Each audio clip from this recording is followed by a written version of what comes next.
Kirk, you weren't playing for the championship, but you could affect the standings, and you did just that. How are you feeling right now with this last few games performances? I mean,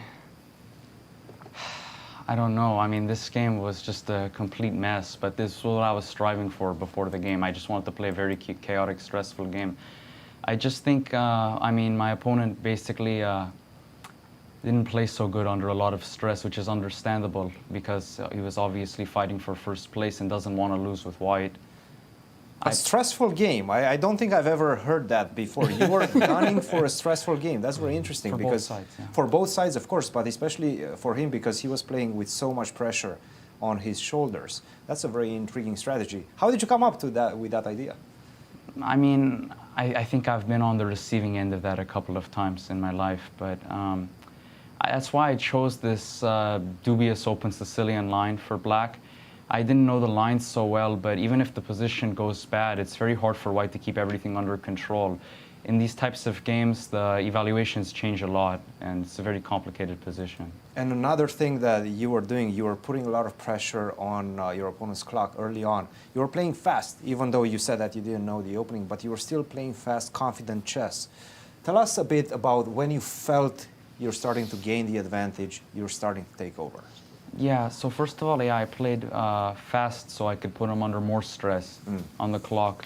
Because, of course, even though he knows he's much better in that position, it's very hard to find the exact way for white to improve his position. And also, it's not pleasant when the opponent's worst, they keep making aggressive moves quickly. I thought I was better when he allowed bishop e2. I think he missed bishop e2.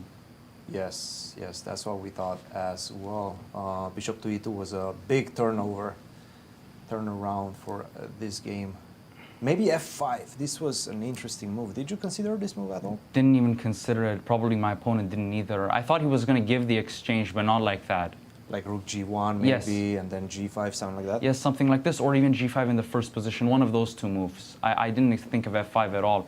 f5 is so counterintuitive because you hang the g-pawn and the rook. Exactly, yeah. Wow. Yeah, and I mean, it's not probably the best move, and it still remains complicated, but I thought it's an interesting way to try to open up and make space for his pawns to be pushed, right? Yes. c6, d6, things of that nature. Kirk, big game, big win for you. Congratulations. It's all important to perform well in this type of stressful situation. So that's something that our viewers can definitely take away from this one. Congratulations, and we'll see you perhaps next year. Thank you.